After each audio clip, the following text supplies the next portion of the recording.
Olá, eu sou a Sunshine Santos e eu vou falar um pouquinho sobre a minha produção e a minha formação antes de iniciar a oficina.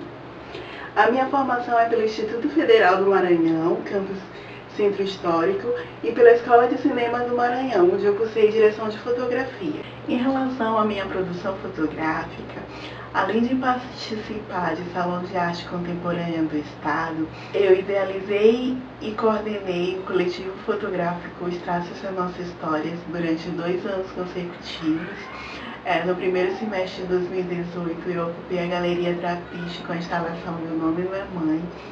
E o segundo semestre eu fui selecionada pelo Ocupa CCBM, onde eu ocupei a sua galeria com a instalação Nega Sim Sua Não. A fotografia, para mim, é uma escrita insurgente, é a maneira de me tornar sujeito, de me autodefinir enquanto mulher, negra, mãe e todas as possibilidades da minha existência. É como eu projeto um eu coletivo. Sejam todos bem-vindos à Oficina Espelho.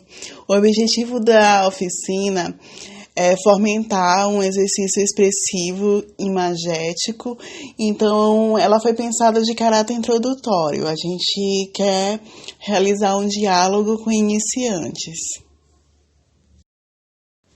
Bom, eu fotografo desde 2012, quando eu terminei o curso de iniciação contínua em fotografia pelo Instituto Federal, ou seja, eu tenho 8 anos trabalhando com imagens, mas eu não trabalhava nem o autorretrato, nem o antirretrato de uma maneira sistemática.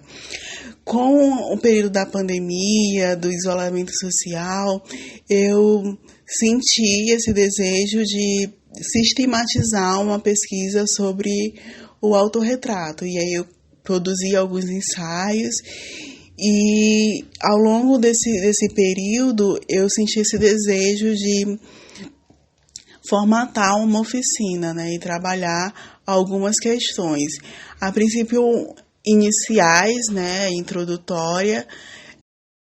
Quando falamos em autorretrato, automaticamente a gente lembra do selfie, uma palavra que é muito usada atualmente, principalmente nos meios sociais. Mas o autorretrato é para além de uma representação narcísica, ela representa um testemunho de existência, é uma forma de construir a si mesmo, né? É um fazer de si mesmo. Então a gente acaba fazendo um exercício de subverter a lógica do espelho. Quando a gente fala sobre essa construção de si, a gente sempre fala de um processo identitário. Então, quando a gente trata de autorreferência, é imprescindível a gente pensar que isso já foi construído de uma maneira mais complexa, né? O Stuttgart pensa a identidade dentro de uma historiografia, mas a gente não vai se aprofundar muito nisso. O importante é a gente compreender que quando a gente está falando de autorreferência, a gente pode falar sobre um viés mais identitário e por um viés mais ficcionalizado. Então, a gente pode transitar entre uma identidade diante de si e uma identidade diante do outro. Bom, então quando a gente trabalha o autorretrato, a gente trabalha a autorreferência, a gente está trabalhando também as metáforas autobiográficas, que elas também podem ser vistas em 2 parâmetros, a representação de si, que tem essa ideia de verossemelhança, uma suposta ideia de racionalidade, onde eu expresso as minhas emoções, as minhas sensações, e também a gente pode trabalhar a construção do outro, que é uma duplicação de si, né, onde a gente pode abordar os desvaneios, as fantasias, as utopias. Então é uma forma de trabalhar algo mais fictício. E aí, para exemplificar, eu trouxe essa foto aqui, que é uma foto de longa exposição, que também pode ser considerado um antirretrato, porque o antirretrato é algo que a gente não ouve de uma maneira é tão comum, mas ela, de uma maneira simplista, é um autorretrato onde a gente oculta o rosto, camufla ou desfigura. Então, aqui no meu caso, eu fiz uma desfiguração do rosto. E aí, é uma proposta para fortalecer uma narrativa. E falando em narrativas fotográficas, é interessante a gente pensar que elas podem ser construídas através de série de imagens e de imagens únicas. Eu escolhi essas fotos porque elas são bem simbólicas. Elas, tanto a série quanto a imagem única, elas representam o sentimento de transição capilar. Essa imagem única, ela foi feita no ano de 2014, quando eu estava em transição capilar e eu queria fazer um autorretrato que marcasse essa época e as minhas sensações. Então eu fiz essa projeção, né? Somos todos iguais, porque para mim era um peso que eu carregava nas costas, muito pautado na democracia racial, né, e na meritocracia. E essa série de imagens, que são 4 imagens 3x4, elas foram feitas agora, né, agora em 2020, onde eu quis fazer esse antes e depois, né, pensar nesse marco que foi 2014, a minha transição, e tentar ver a transformação e a mutação que a transição capilar traz em termos de imagem. Uma coisa que é essencial a gente tratar também é a questão da autoimagem como documento iconográfico. Porque quando a gente está falando de autorreferência, a gente está falando de uma amostra de subjetividade, de uma leitura particular, mas a gente está falando também de uma memória coletiva. Então, a gente tem essa relação entre o interno e o externo. A gente está falando de si, mas a gente está falando uma leitura também de um todo, né? Então, é uma relação, uma inter-relação entre o privado e o público. Por exemplo, essa imagem é uma imagem de dupla exposição que eu quis representar a sensação do isolamento social, né? Mas é uma sensação particular, mas que ela parte de um acontecimento histórico. Bom, e dando continuidade, quando a gente fala sobre a construção imagética do ser, que pode ser aprofundada no pensamento lacaniano, no estágio do espelho, eu pensei em fazer uma provocação. Quando você pensa na imagem de si, ela está pautada com a relação do espelho, com a relação da fotografia ou com as imagens internas. Eu sei que às vezes, por conta das demandas diárias, né, do aceleramento, a gente acaba não fazendo essas reflexões, né? Então, quando a gente está no processo de construir um ensaio autoral, é interessante a gente dar uma parada e refletir sobre alguns questionamentos. Bom, passando essas provocações, para a gente construir um ensaio autoral, seja autorretrato ou não, é fundamental a gente compreender a fotografia digital, que ela é resultado da triangulação, ou seja, a exposição, a imagem, ela é formatada a partir das variáveis da abertura, da velocidade e do ISO. Quando a gente fala de abertura, a gente está falando de diafragma, né? Então, ele é representado pelo F. Quanto maior o número do diafragma, menor a abertura e maior a profundidade de campo, ou seja, o campo de nitidez. Se a gente quer uma foto com fundo desfocado, logo a gente tem que ter uma boa abertura. Quando a gente fala de velocidade, a gente está falando do obturador, que é como se fosse uma janela, que assim como o diafragma também determina a quantidade de luz que entra na câmera, mas ela é determinante também para o efeito de congelar a imagem. Ou seja, se eu quero congelar o efeito da água, então eu uso uma velocidade rápida. Se eu quero fazer uma fotografia de longa exposição, ou seja, uma foto arriscada, os light paints, então eu determino através da velocidade. Quando a gente fala de ISO, a gente está falando da sensibilidade do sensor. Nas câmeras analógicas, elas já eram determinadas no filme. Então a gente comprava um filme de ISO 100 e a gente não tinha como variar. Nas digitais a gente pode fazer essa variação. Também ela determina a luminosidade, mas uma coisa que a gente precisa estar atento é que quanto maior o número de ISO, maior a granulação nas imagens. Algo essencial que precisa ser abordado quando a gente fala de fotografia digital é o balanço de branco. Ele é um assunto bem complexo, porque tem toda uma questão física, mas eu vou tentar abordá-lo de uma maneira didática e objetiva.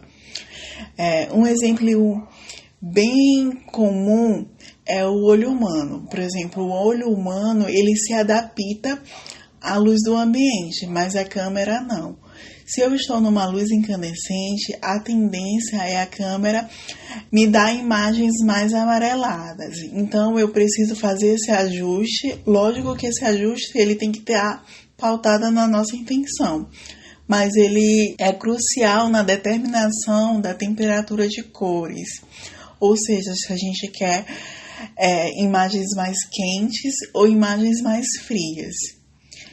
Nesse sentido, as câmeras elas já têm os modos pré-estabelecidos e a ideia é a gente ir testando para a gente conseguir compreender mesmo a dinâmica. Tem todo um cálculo, né, como eu mostrei no slide passado.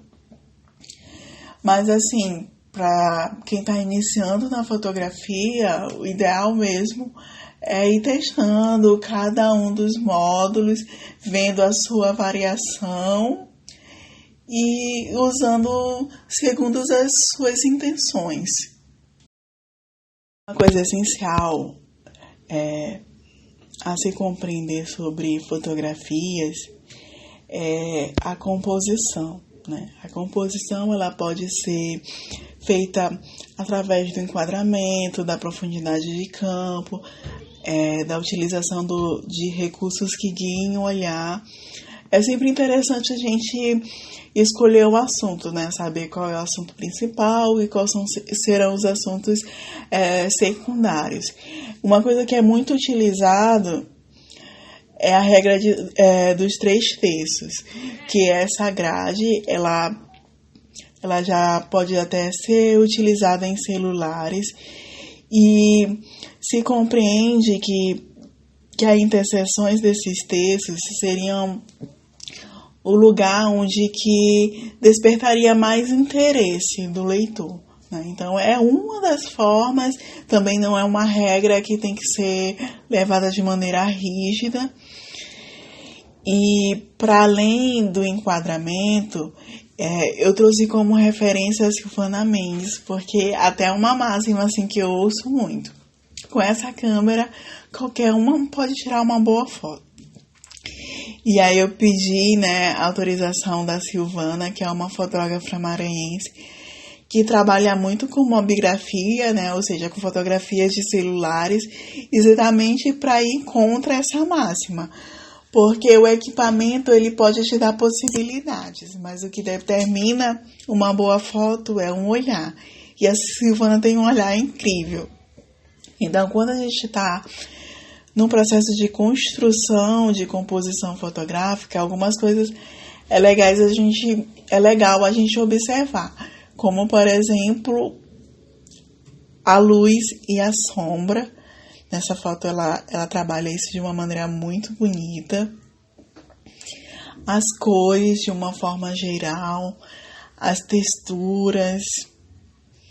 Também é interessante a gente perceber, e registrar os reflexos. Os reflexos sempre trazem boas imagens. e as concepções, que ou seja, é o emolduramento. Eu utilizo muito isso nas minhas fotografias, né? E aqui também é algo que ela utiliza bastante, que são os padrões e as repetições que geram essa ideia de ritmo. Uma das coisas também bem legais da gente observar são as linhas. Sabendo essas questões assim bem básicas da fotografia digital, né, da composição, a gente parte para o processo criativo. O processo criativo, ele é bem diverso. Eu não tenho uma construção linear, mas recentemente eu estou fazendo um curso específico para mulheres negras, e aí eu estou tentando trabalhar isso de uma maneira mais sistematizada. Eu vou compartilhar com vocês 2 dos exercícios que eu fiz durante esse curso, que eu acho que ele ajuda a dar um norte, assim, dar um pontapé inicial nas produções. O primeiro é o alvo concêntrico, que ele é exatamente uma série de perguntas que você faz para construir um ensaio, ou até para sua fotografia de forma geral. Eu trouxe 3 das minhas perguntas, né, do meu alvo concêntrico. Eu geralmente fiz de uma maneira mais generalizada, não para um ensaio específico. Eles são: como acessar minhas paisagens internas? Isso é algo que eu me questiono bastante, porque compreender a triangulação é bem mais fácil, né? Mas a gente ouve muito, você fotografa com os livros que você leu, com os filmes que você assistiu, mas esse processo de acessar essas imagens, ele é um processo, assim, um pouquinho complexo. Então, é algo que eu me questiono com frequência. Uma segunda questão é como construir um referencial fotoafetivo, né? Porque na fotografia, por ser um exercício que ainda nos tempos atuais é de caráter elitista, a gente acaba tendo referenciais muito eurocêntricos, né? Então, por isso que eu faço sempre questão de trabalhar um referencial fotoafetivo, né? Inclusive, eu trouxe a Silvana por conta disso. E aí, a gente vai hierarquizando essas perguntas até chegar a uma pergunta central. E a minha pergunta central é como construir uma fotovivência, né?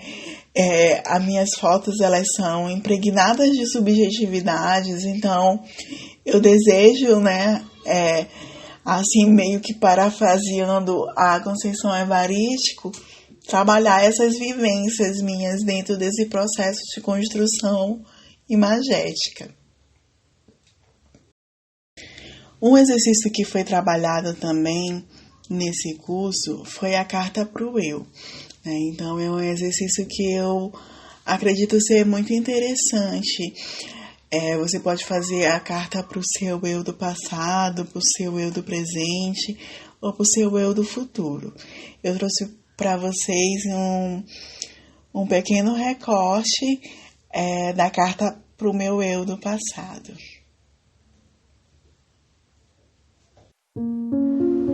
Seja gentil com você. A verdadeira revolução começa no ser. Só é possível comparecer à luta sendo sujeito. Fale, você não é tímida, você foi silenciada. Fale mesmo com medo, é através da linguagem que vem a cura. Bom, e não fazia sentido eu fazer uma oficina de autorretrato e não falar um pouquinho sobre os meus processos de construção de ensaios de autorretrato, né? Tô aqui no meu portfólio e vou apresentar para vocês. Todos esses ensaios, eles foram feitos agora no período da quarentena, né? A gente vai começar aqui pelo Tu em Mim. Eu sempre escrevo, né, sobre os ensaios, às vezes de uma forma mais descritiva, às vezes de uma forma mais poética. Esse ensaio aqui, ele é muito simbólico, né? Porque eu estava há um ano sem fotografar, por conta do diagnóstico de autismo do meu filho caçula. E aí eu tive um bloqueio, assim, criativo. E aí, quando iniciou o curso de fotografia para mulheres negras, com as trocas, eu resolvi fazer esse trabalho, né? Porque às vezes a gente tem muita dificuldade de olhar para si, né? A gente cuida de todo mundo e não cuida de si mesmo. E esse ensaio, ele representa mais ou menos isso, né? Essa ideia de olhar para si com cuidado, com afetividade. Ele é até a vinheta da nossa oficina. Vamos lá, vamos conhecer outro processo. O despertencimento. Eu sou encruzilhada, lugar de possibilidade e despertencimento. Eu sou quem eu quero ser hoje, eu sou atravessamento. Eu sou água corrente, eu sou paz e ventania. Eu sou liberdade e ousadia. Eu sou um compilado de pensamentos acelerado, confortavelmente desconfortante. Eu sou a minha maneira, discretamente contradição. Visto que a verdade é uma invenção, eu sou autenticamente solidão. Esse é um trabalho que eu fiz relativamente rápido, né? Eu coloquei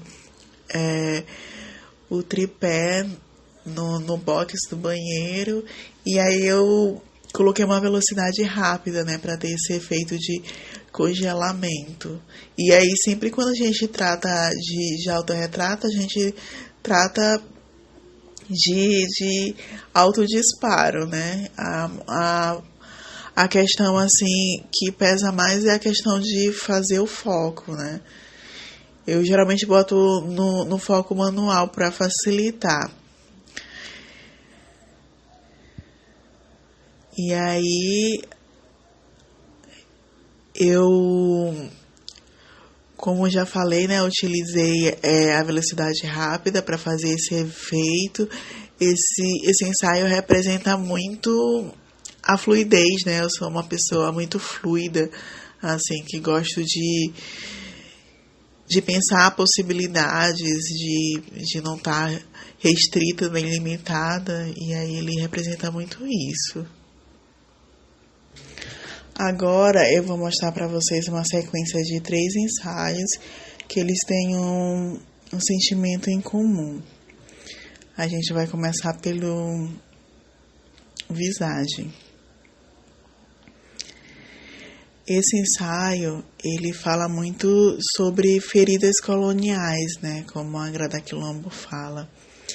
Mas ele é pautado muito numa reflexão de Rosane Borges, que ela fala sobre a visualidade e a visibilidade, né? Como isso atinge mulheres negras. E a solidão da mulher negra, para mim, ela passa muito por isso.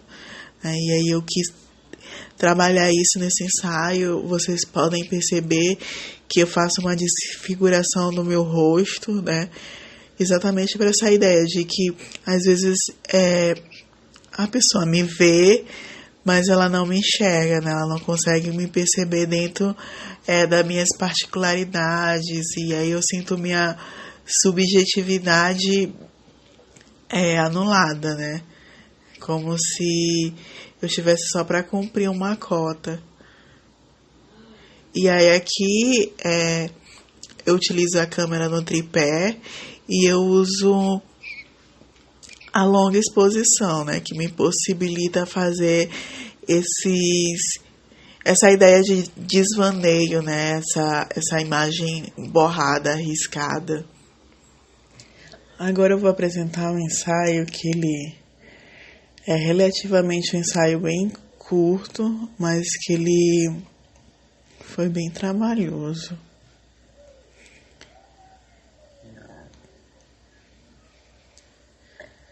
Ele se chama asfixia e é um banho de leite. Eu utilizei nessa ideia de banho de leite. Geralmente a gente vê muita fotografia de gestante, de bebê, mas aqui eu quis representar muito esse colonialismo, né? Na verdade, colonialidade que impera nas nossas mentes e que é tão sufocante, né? Que exatamente passa essa ideia de asfixia. Ele foi um ensaio que deu bastante trabalho, porque eu fiz ele numa banheira, uma piscininha, né, daquela de plástico, de bebê. E aí eu tava imersa, aí toda vez eu tinha que levantar para poder fazer o foco, colocar a câmera para disparar, e aí molhava tudo.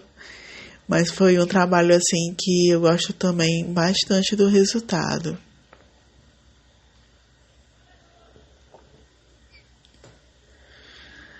E por fim, eu vou apresentar um trabalho em primeira mão, assim, para vocês, que é o desalinho.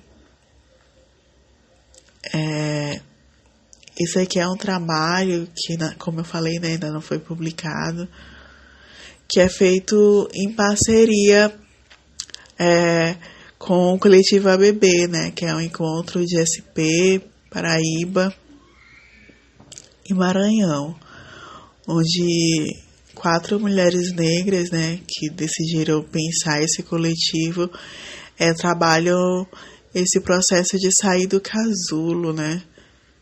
E aqui eu trabalho muito, muito antirretrato, né? Porque essa ideia do não lugar, né? Dessa relação com a ausência, né? Que gera, às vezes, um desvaneio mesmo. E para mim, assim, sair do casulo, né? Romper com a branquitude é isso, ó, é um emaranhado de emoções, de sensações, às vezes que a gente não consegue explicar. Esse ensaio também faz parte de uma instalação que também vai ter aquelas fotos 3x4 que eu mostrei lá no slide. Então a gente fala um pouco sobre transição, sobre se descobrir como uma mulher negra.